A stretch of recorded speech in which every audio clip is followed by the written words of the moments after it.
We all come back to the place that we know, and we all come back and stand just to hear your words come tumbling out, and it's then we understand.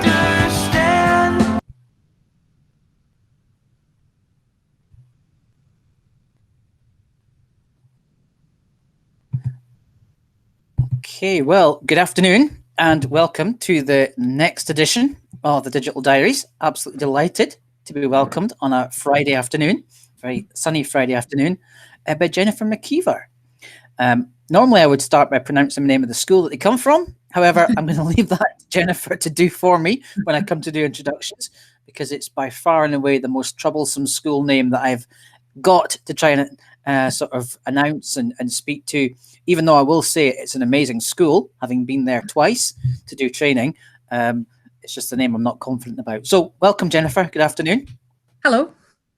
How are you? Yeah, good, thank you. Very good. As I say, it's a Friday and it's bright and sunny, and I've got a gazebo to build, so it's all good. Oh, it's come. That's good. It has come, yes, finally. So I just thought we'd start, as we always do, by just asking you to maybe introduce yourself, the school that you work at, and just a wee bit about yourself, if that's okay. All right. So I'm Jennifer MacIver, and I teach at the tricky pronouncing name. Now, there's two ways to say it. There's the more anglified one, which is kind of the way it seems to be heading, which is Baunalub. But it's a Gaelic word, and I'm not very good at Gaelic myself, so it's kind of a Bulnaloib is how you would say it if you were trying to put the Gaelic slant on it. So, but a lot of us say Baunalub. It's a slightly easier way of saying it. So it's a wee school in Alt Bay in West of Ross.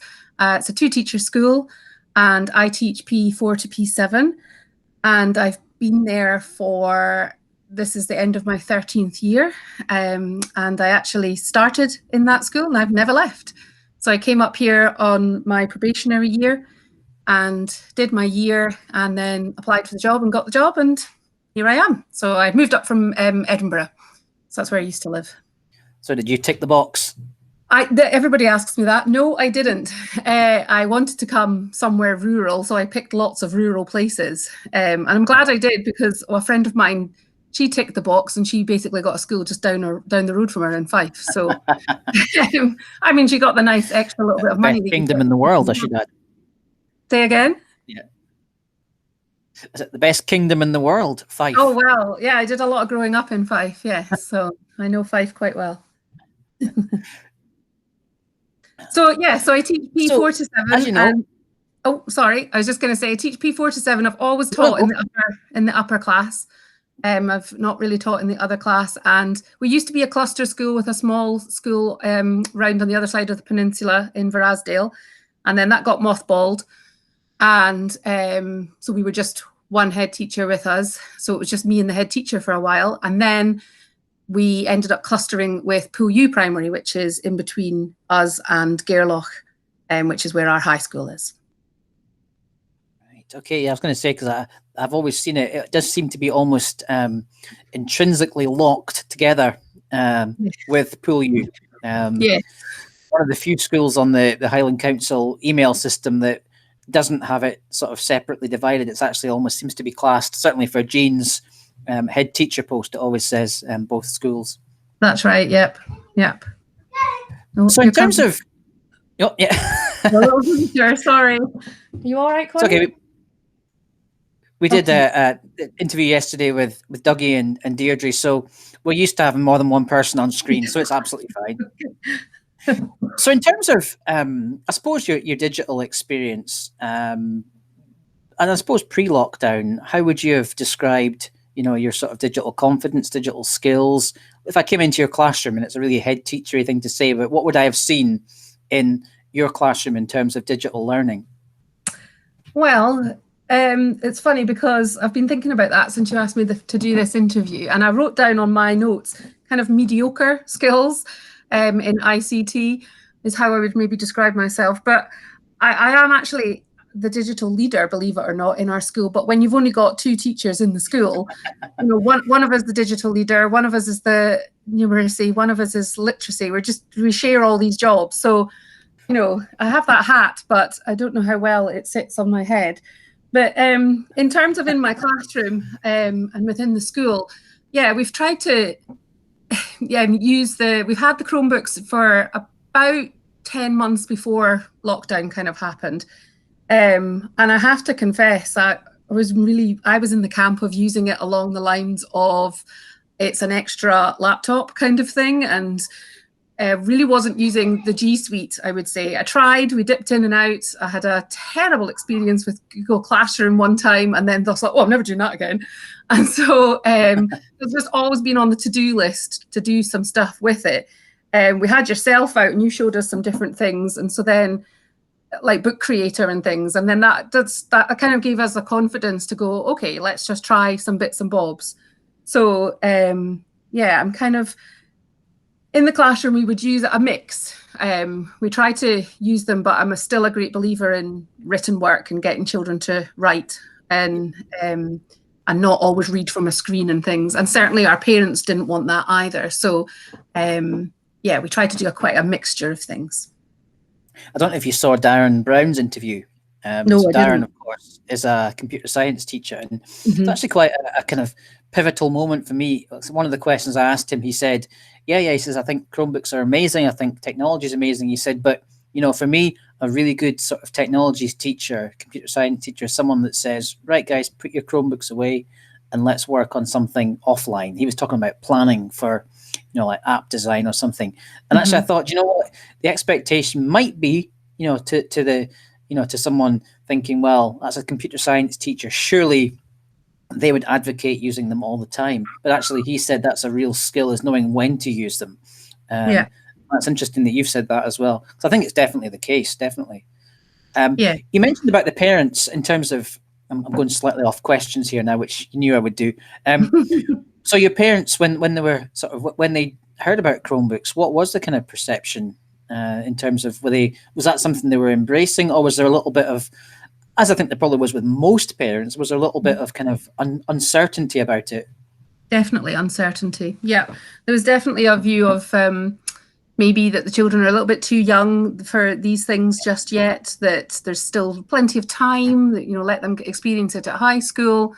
So we had to do quite a lot of consultation with the parents and show them what they were and reassure them that no, we would not just be throwing all the jotters out the window and just using the devices. And I can't do that anyway because I teach in a P4 to 7 class, so we didn't have one-to-one devices. So it's very much done on a sort of almost like a carousel approach of sharing out the devices. So lots of reassurance to the parents. Also for the ones, particularly the 6-7s who were getting them home, because some of the parents who in the P4-5s, they were a wee bit anxious and thought, we're all going to be on screens all the time. But the 6-7s parents were also a wee bit anxious about them taking them home and the sort of security side of things. So myself and the other class teacher, Emily Ross, we delivered the sort of digital e-safety training to the parents, and that kind of alleviated some. It raised some more questions as well. And you can't answer everything, but it was more of a just keeping them in the loop and going with what they wanted as well, which was very much what we wanted to do as well. So it's working both ways. That's interesting. That's interesting because I haven't really explored the parental viewpoint. That's maybe, as I've done these interviews, I've sat there obviously fully concentrating on the interview, but thinking, oh, good point. And in my head, I'm thinking now, speak to some parents as well. So in terms of lockdown, I suppose a question, and it's a Friday afternoon, so you're unfortunately going to have to put up with me deviating from my question slightly. When lockdown happened, how confident were you in terms of, I suppose, pupil digital confidence and skills and your own and the staff? Was it a sense of panic thinking, what are we going to do here? Or did you think that actually enough pre-work had been done that at least you could run with it? No, I was panicking. I spent most of that Easter holiday panicking about, well, how is this going to work? What are we going to do? And I can actually, that first Monday, we were having chats and trying to get to speak to each other and things, just staff, I mean. And then Jean sent out an email saying, oh, there's this thing called a digital drop-in at 3 o'clock. Maybe could one of you go to that?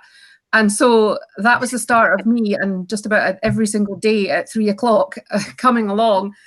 And that, I'm sure you're going to ask about that later, but that's been the main drive to I'd keep on top of how to do all the different things. And, you know, I realized, right, well, we weren't, as I say, I had this experience of trying to use Google Classroom and getting myself into a right tiz with it all. This was a bit before, it was Christmas time it was. And yeah, it totally put me off. And I was like, oh, it's just, that's harder work than it needs to be. It's just ridiculous. So then I had to go, right, well, I have to get my head around this. So I'm very fortunate that, you know, I have a son in the school who has a Google, obviously his own sign-in and things. So he became my dummy. And I set up it's called Mrs. MacIver's Class of Nonsense. And so basically he's my only pupil, and I just kind of shove all this stuff in and see what it looks like from the pupil's point of view and things.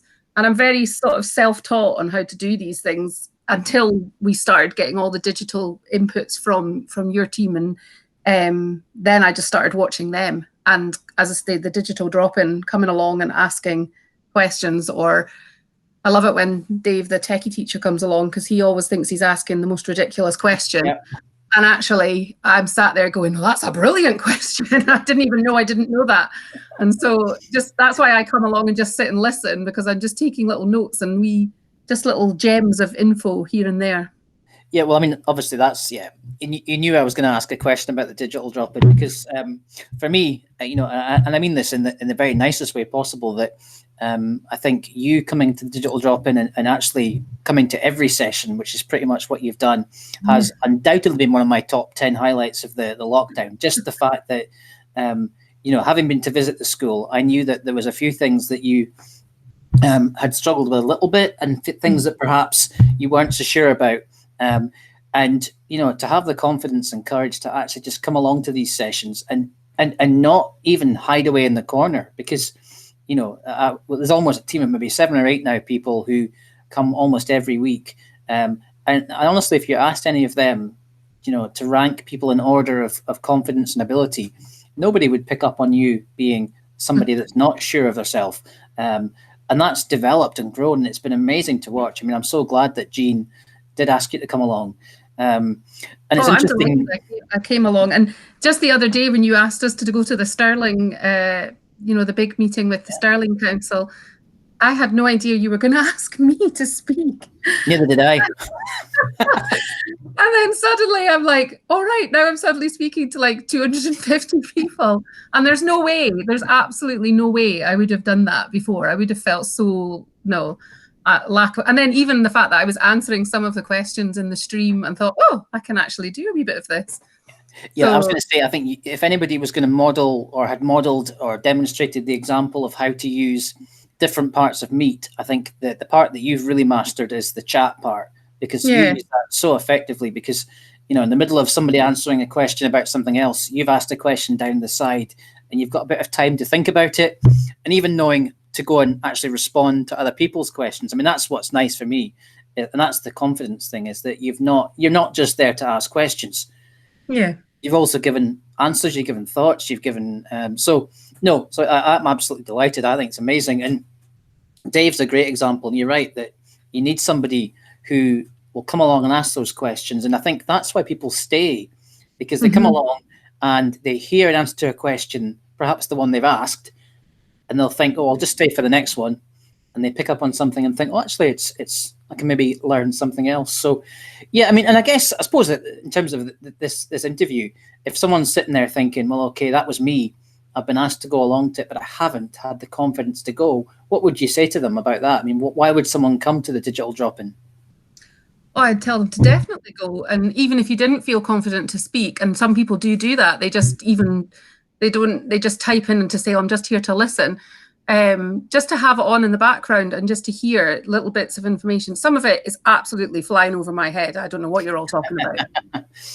But there's other little bits that I think, maybe. And then I go off and explore, and I just take little notes and write down maybe extensions that you're talking about, even the fact that I'm using the word Google extensions. Yep. Just these tiny little things that it just makes you feel like you know what you're talking about for some of it. I mean, I then go back and tell my cluster staff different wee tips and say, oh, did you know you could do this and that? And they think I'm some kind of Google guru, which is like not true at all. But yeah, I was going to ask that question. Do you go back to your staff and ask them and talk? Yeah. So yeah, we do. Yeah, and I tell them little bits and find wee bits for them and say, oh, try this, and even daft wee things like, which are wee morale boosters, but the Bitmoji. And I had said to you, I don't get it. What's the point of it? Now I'm so addicted to it. I've made my little classroom. We've made a new staff room banner for our staff classroom. We're trying to get all of us sat inside it. Just wee things like that. It's just a bit of a laugh, but it's just all trial and error. And so if I was speaking to somebody who's never been, it would be to just come along and listen to it. And then if you feel brave, you can type in the sidebar if you want to ask a question, or turn your mic off or put your hand up. I do that sometimes and just ask my question. So in terms of your own, I suppose, what you've developed, what would be your sort of standout learning moment? What's the app or extension? I don't know if you wanted to share anything with us, or in terms of screen, or if you just want to talk about something. What has been the sort of thing that you've actually grasped and thought, that's a really, really, pleased that I learned that? All I would say is in Google Meet. Oh, hold on a second. Yep. Yeah. Sorry. In case you're wondering if this is live and being recorded in a studio, the answer is no. No. Sorry. I've totally forgotten what the question was. What's been innovation or thing that you would... Yeah, the Google Classroom, and actually, no, not the Google Classroom, the Google Meet, and being able to present your screen and show that. I've spent a lot of time over the last few weeks, and particularly this last fortnight, really walking children through the ones who haven't really engaged. You've got the ones that have just gone, oh yeah, they'll click on anything and everything way before you do, and they were like that in class as well. And then I've been really softly trying to coax and help parents and children who were quite tentative. We were lucky that we had a few extra Chromebooks, from the whole school, that we could actually give all of our P5s a Chromebook. So that meant that they all had one, but they were definitely not as sort of tech savvy, all of them. So the fact that I can share screen or get a pupil to share their screen with me, and then I can actually just walk them through what I'm trying to get them to do, something as simple as handing a document in the right place in the assignments within Google Classroom, was proving quite difficult for some children. So to be able to see what they can see and then actually say, click on this, now open this, and they could see it all. I could see the penny drop, and for them to go, aha, and they realized. And so that's been a real, great thing to happen. And then of course, using the Google Meet to, sorry, another zip. Sorry, it's all swimming costumes here today because it's a lovely hot day. Is it that nice? It's beautiful here, absolutely beautiful. So yeah, using the Google Meet to then meet with the children, because we're all so spread apart. And well, you were the one who sort of came up with the idea of the virtual break times, and then we went with that, and it was really sort of scary at first. And you just think, is this going to work? Is this going to be just silence in the class? And now I feel like I'm back with my class. It's so lovely. And we had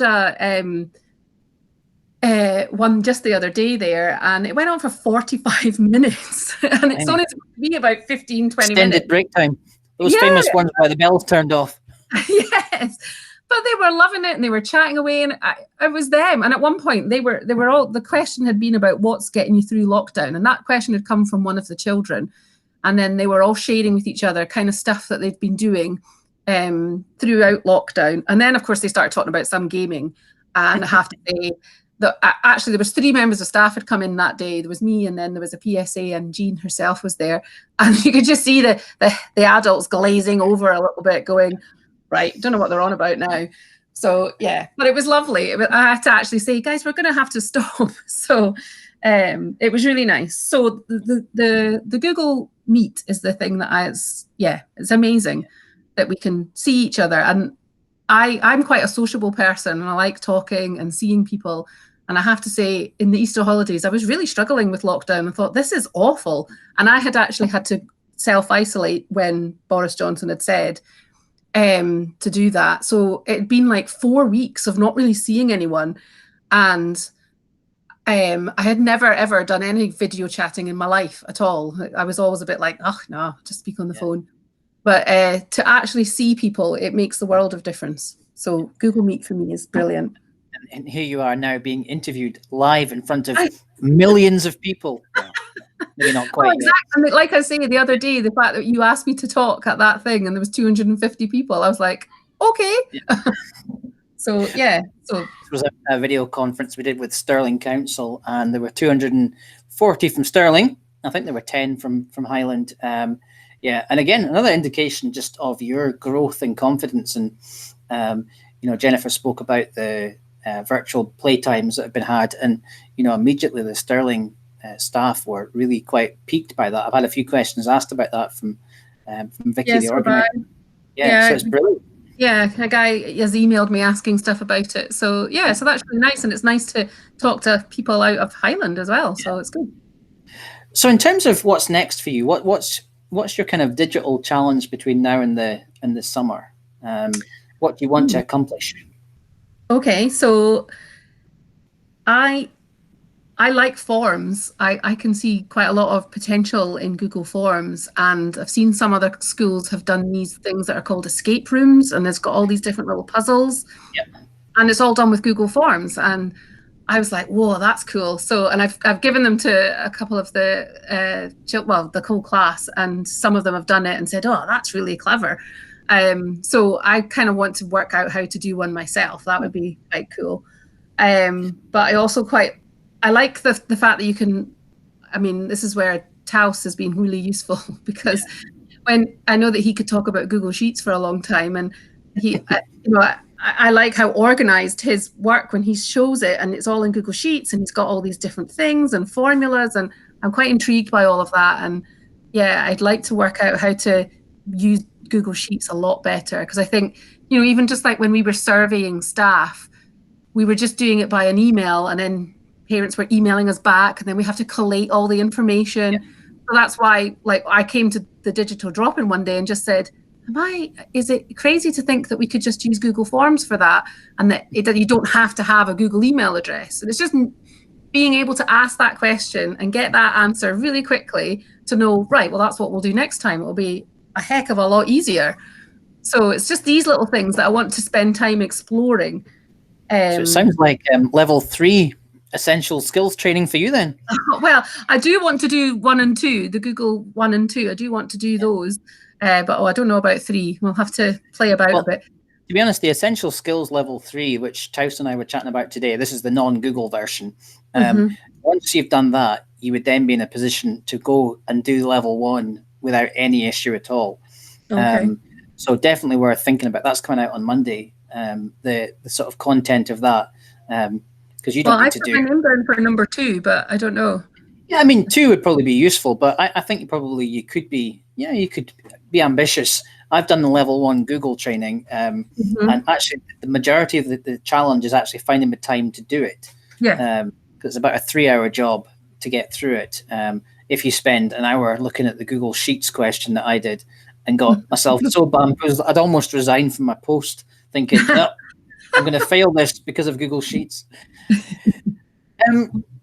Sort of final couple of questions, I guess. Yep. First one would be, I suppose, just,